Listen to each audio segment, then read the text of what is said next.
Hello listeners, welcome back to hello slow story world. ఈరోజు మన channel కోసం నేను రాసిన కథ నా ఊపిరి నువ్వే పార్ట్ 12 అండి. ముందుగా అందరికీ సారీ అబ్బా. చెప్పినాను ఆల్రెడీ కమ్యూనిటీ పోస్ట్లో ట్యాగ్ చేసినాను ఇది విషయం అని చెప్పేసి. సో రావాల్సిన డబ్బులు వసూలు చేసుకోవడానికి కొంచెం లేట్ అవుతుంది, అందువల్లే వీడియోలు లేట్ అవుతున్నాయి అబ్బా. ఎంతైనా అప్పులు వసూలు చేయడం అంటే అంత తేలిక కాదు కదండి, కొంచెం అర్థం చేసుకోండి. మరి మనం ఈరోజు వీడియోలోకి వెళ్ళిపోదామా? సువత్సల రవి దీపల పెళ్లి గురించి మాట్లాడుతున్నా సరే, దీప తల్లిదండ్రులు మాత్రం వారికి ఎలాంటి బదులు ఇవ్వకుండా మౌనంగా ఉండగా, మరోవైపు కార్తిక్ తన తల్లి భవానీతో దీప మీద అతనికి ఉన్న ఫీలింగ్స్ అన్నీ చెప్పి తన మేనమామ విషయంలో ఏం జరిగిందో తెలుసుకుంటానని చెప్పాడు. అలా ఆ రోజు మధ్యాహ్నానికి అరకు చేరుకున్న కార్తిక్ మరోసారి దీపకు తన ప్రేమను తెలియజేయగా, వారందరూ కలిసి అడవిలోకి ట్రెక్కింగ్కి వెళ్ళి అక్కడ సీనరీ అంతా ఎంజాయ్ చేస్తూ ఉండగా, ఫజీరా అన్న వారి ప్లాన్ ప్రకారం దీపను కిడ్నాప్ చేసి తీసుకుని వెళ్ళిపోయాడు. అయితే అలా ఒక 5 నిమిషాల పాటు ఎవరూ దాన్ని గమనించలేదు. కల్పన మాత్రం దీప అక్కడ లేకపోవడం చూసి సంతోషపడుతూ కార్తిక్తో చాలా సరదాగా మాట్లాడుతూ అతనితో సమానంగా నడుస్తూ ఉంది. అయితే అది గమనించిన కార్తిక్ తను మామూలుగా నడవడం చూసి తనకు నొప్పి తగ్గిపోయింది అని భావించి, కార్తిక్ ఇంక చుట్టుపక్కలంతా చూస్తూ నవీన వైపు చూడగా ఆమెతో పాటు దీప లేదు. దాంతో కార్తిక్ అక్కడంతా కళ్ళతోనే స్కాన్ చేసి చూసినా ఎటువైపు కూడా దీప అతనికి కనిపించలేదు. దాంతో దీపకు ఫోన్ ట్రై చేయగా ఆమె ఫోన్ స్విచ్ ఆఫ్ వచ్చింది. ఎందుకంటే ఆ రౌడీలు ముందుగానే దీపను తీసుకువెళ్ళిపోతున్నప్పుడే ఆమె దగ్గర నుండి ఆమె ఫోన్ని తీసుకొని స్విచ్ ఆఫ్ చేశారు.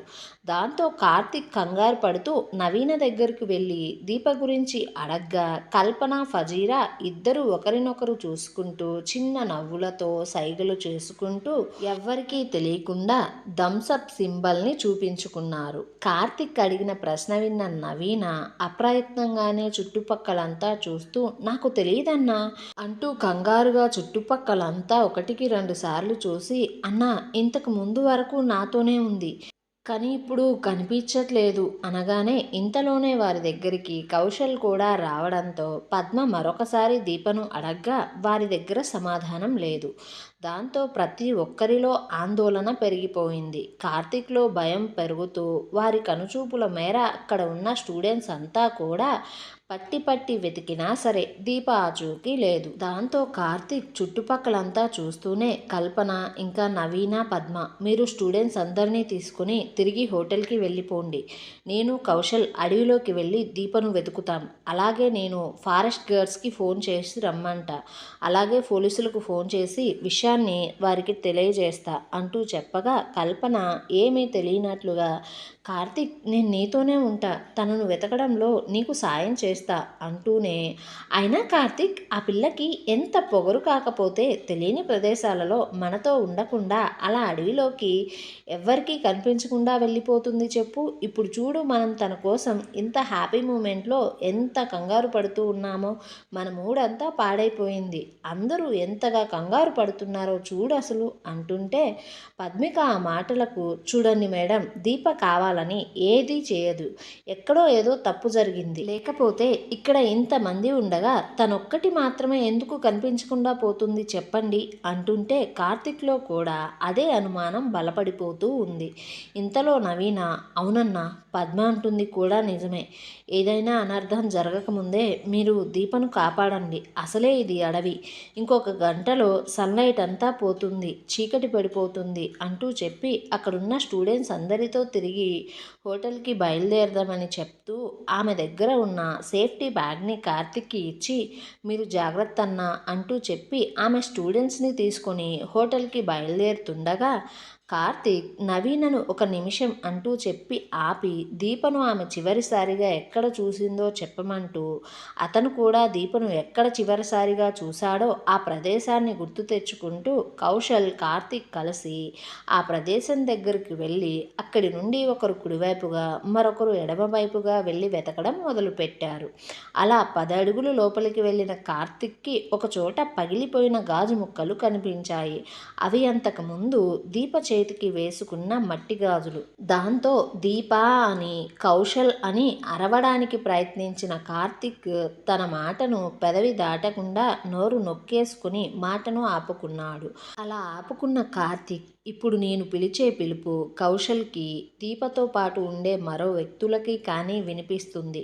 కౌశల్కి నా పిలుపు వినిపించినా ప్రాబ్లం లేదు. కానీ దీపను నిజంగానే ఎవరైనా తీసుకుని పోతే వాళ్ళు నా పిలుపు విని జాగ్రత్త పడతారు కదా అనుకొని ఆ చుట్టుపక్కలంతా ఇంకా క్షుణ్ణంగా చూడడం ప్రారంభించి మరో 4-5 అడుగులు ముందుకు వెయ్యగానే ఒకచోట ఓ చెట్టు పొదలకు గాలికి ఊగుతూ లైట్ పింక్ కలర్ దారం పోగులు కనిపిస్తూ ఉన్నాయి. ఆ రంగును ఆకుపచ్చ చెట్టు మీద చూడగానే దీప కట్టుకున్న చీర పైట కొంగు గుర్తుకు వచ్చింది అతనికి. అలా చుట్టుపక్కలంతా ఇంకా గమనిస్తూ మరొక 10 అడుగులు లోపలికి వెయ్యగానే ఇంకో చోట దీప జడలో పెట్టుకున్న మల్లెపూలు తెగి ఆ దారి వెంబడి 5-6 అడుగుల సుమారు రాలిపోయి చెల్లా చెదురుగా పడిపోయి ఉన్నాయి. అది చూసిన కార్తీక్ మనసులో భయం, కోపం రెండూ కలగగా ఇది ఎవరో కావాలనే ఆమెను బలవంతంగా ఇలా అడవిలోకి తీసుకువస్తున్నట్లుగా అనిపించింది అతనికి. ఆ క్షణం అదంతా తలుచుకొని క్షణక్షణం భయం మొదలవుతూ దీపకు ఎలాంటి హాని జరగకూడదని భగవంతుణ్ణి ప్రార్థిస్తూ వాటిని గమనిస్తూ మరొక 20 అడుగులు ఆ దారి వెంబడి లోపలికి వెళ్ళగా అక్కడ కొంచెం తేమగా ఉన్న ప్రదేశంలో కొన్ని షూ గుర్తులతో పాటు ఒక లేడీ చెప్పు కూడా ఒకటి కనిపించింది. వాటన్నిటినీ చూస్తూ ఉన్న కార్తీక్కి ఒక్క నిమిషం గుండె జల్లుమని మనసంతా భయంతో నిండిపోయింది. అతని ఊహ నిజం కాకూడదని అతను ప్రార్థిస్తూ ఉన్నాడు. అక్కడ చూసిన అడుగుల తడి ఇంకా ఆరకపోవడంతో కార్తీక్ నడకలో వేగం పెంచి అక్కడి నుంచి సుమారు 1/2 కిలోమీటర్ దూరం లోపలికి వెళ్ళగా చిన్నగా అప్పుడే అతనికి కొన్ని మాటలు వినిపిస్తూ ఉన్నాయి. అక్కడ మొత్తం 6 మంది ఉన్నారు అని కార్తీక్కి అర్థమైంది. వారికి కొంచెం దగ్గరగా వెళ్ళి ఒక చెట్టు దగ్గర నక్కి చూడగా వారిలో 2 దగ్గర కత్తులు ఉన్నాయి. పైగా 3 మనుషులు చాలా బలంగా ఉన్నారు. వారితో పోరాడినా సరే ప్రస్తుతానికి దీపకు స్పృహ లేదు కాబట్టి అక్కడి నుంచి తప్పించుకొని పోవడం అతనికి కష్టంలా అనిపిస్తూ ఉంది. అది చూసిన కార్తీక్కి కోపం, బాధ, భయం వస్తున్నా అతని మెదడులో ఆలోచనలు మొదలవుతూ ఉన్నాయి. ఇంతలో వారిలో ఒకడు మాట్లాడుతూ, అరే ఇది ఇప్పుడు మన దగ్గరే ఉంది కదా, మనం ఇంకా మన పని మొదలు పెడదాంరా.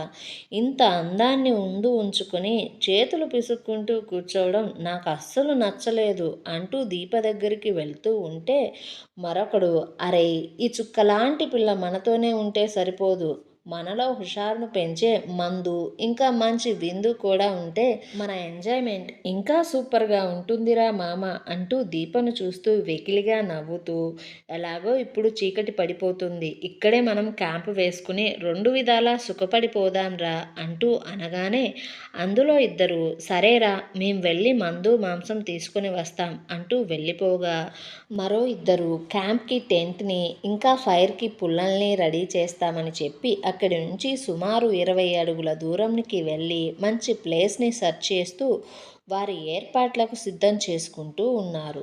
దాంతో కార్తీక్ అక్కడ 2 ఉన్నారు అనుకొని కార్తీక్ అక్కడున్న 2 మనుషులను కొట్టి దీపను తీసుకుని రావాలి అని అతని దగ్గరే ఉన్న సేఫ్టీ బ్యాగ్లో టెంట్ వేయడానికి వాడే వస్తువులను వెతుకుతూ ఉండగా మేకులు కనిపించగా ఆ మేకులను చేతిలోకి తీసుకుని చిన్నగా చాటుగా మెల్లగా వెళ్తూ ఉండగా ఆ 2లో ఒకడు యూరిన్ అంటూ అక్కడ నుంచి ఒక 5 అడుగుల దూరంలోకి వెళ్ళగా అక్కడ ఉన్న మిగిలిన ఒక్కడిని కార్తీక్ వెనక నుంచి చాలా బలంగా వాడి నోరు మూసి భుజంలో మేకును గట్టిగా దించి మెడ విరిచేసినట్లు అతని స్పృహ లేకుండా చేసి రెప్పపాటు కాలంలో దీపను భుజం మీద వేసుకొని పరిగెత్తడం ప్రారంభించి అక్కడి నుంచి 4-5 అడుగులు వేసేలోపే యూరిన్ కోసం వెళ్ళిన వ్యక్తి ఇక్కడ వినపడిన అలికిడికి పరిగెత్తుతూ కార్తీక్ ముందుకు వచ్చి అతన్ని కొట్టడానికి చూడగా కార్తీక్ అతని చేతిలో ఉన్న మేకుతో వచ్చిన రౌడీ మీద దాడి చేయగా అతను గట్టిగా అరుస్తూ మిగిలిన 2 పిలవడంతో కార్తీక్ అతని ఎదురుగా ఉన్న వ్యక్తిని కాలితో ఒక్క తన్ను తన్ని మళ్ళీ తిరిగి పరిగెత్తడం ప్రారంభించాడు. అయితే ఆ శబ్దం విని టెంట్ వేయడం కోసం వెళ్ళిన వారు పరిగెత్తుకుంటూ వచ్చి ఆ చుట్టుపక్కలంతా చూడగా అక్కడి నుంచి దీప తప్పించుకుంది అని ఆమె కోసం వెతుకుతూ ఉంటే వారికి స్పృహ తప్పి పడిపోయిన వ్యక్తి కనిపించగా అతని దగ్గర వీళ్ళిద్దరిలో ఒకరు ఉండి మిగిలిన ఒకరు వెతకడానికి వెళ్ళగా కార్తీక్ చేతుల్లో తన్నులు తిన్న వ్యక్తి ఆ రౌడీతో జత కలిసి జరిగింది మొత్తం చెప్పి ఆ ఇద్దరూ వీరిని వెతకడం కోసం అడవిలోకి వెళ్ళారు. ఇంతలో కార్తీక్ దీపను ఒక ప్రదేశంలో తన భుజాల మీద నుంచి దింపి తన బ్యాగ్లో ఉన్న వాటర్ని తీసి దీప ముఖం మీద చల్లి లేపగా దీప అప్పుడే చిన్నగా కళ్ళు తెరిచి ఎదురుగా ఉన్న కార్తీక్ని చూసి ఏడుస్తూ భయంతో కార్తీక్ కార్తీక్ అంటూ భయంతో అతన్ని గట్టిగా హత్తుకొని చిన్న పిల్లలా ఏడుస్తూ ఉంటే కార్తీక్ దీపను ఓదారుస్తూ ఉండగా అప్పుడే అటుగా మందు కోసం వెళ్ళిన రౌడీలు రావడంతో వారిని చూసి దీప తప్పించుకుంది అని కార్తీక్ ఆమెను విడిపించాడని తెలిసి వారి ముఖాలు కనిపించకుండా జాగ్రత్త పడుతూ కచీఫ్ని కట్టుకొని కార్తీక్ దీప మీద అటాక్ చేయడం కోసం ప్రయత్నించగా కార్తీక్ వారితో ఫైట్ చేయడం మొదలుపెట్టాడు.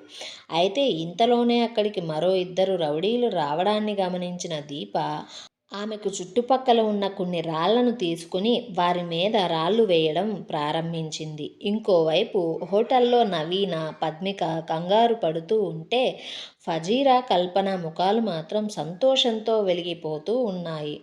అయితే అప్పుడే కల్పన ఫజీరకు మీ అన్నకు ఫోన్ చేసి దీప పని అయిపోయిందో లేదో కనుక్కోమని చెప్పగా ఫజీరా తన అన్నకు ఫోన్ ట్రై చేసింది.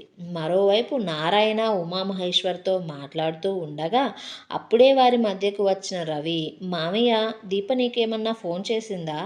అరకు వెళ్ళాక ఫోన్ చేయమని చెప్పాను కదా, తను ఇంకా ఫోన్ చేయలేదు, నేను ఫోన్ చేస్తేనేమో కలవడం లేదు అనడంతో ఉమామహేశ్వర్ కూడా దీప సాయంత్రం అవుతున్నా తనకి ఫోన్ చేయకుండా ఉండడాన్ని గమనించి దీపకు ఫోన్ చేయగా ఆమె ఫోన్ స్విచ్ ఆఫ్ రావడంతో అతనిలో కొంచెం కంగారు మొదలయ్యింది. ఎందుకంటే ఇంతవరకు ఎప్పుడూ కూడా దీప ఫోన్ స్విచ్ ఆఫ్ అనే ప్రసక్తే లేదు కాబట్టి. ఏమండోయ్, మరిప్పుడు ఆ రౌడీల నుంచి కార్తీక్, దీప తప్పించుకోగలరా? అడవిలో జరిగిన సంఘటన ఉమామహేశ్వర్కి తెలిస్తే దీపను చదువుతో తనకు దూరంగా ఉంచుతాడా? ఇలాంటి ప్రశ్నలన్నిటికీ సమాధానం కోసం మన ఛానల్ని సబ్స్క్రైబ్ చేయండి, వీడియోని లైక్ చేయండి, కథాకథనం ఎలా ఉందో బుల్లి కామెంట్ చేయండి అబ్బా కొంచెం.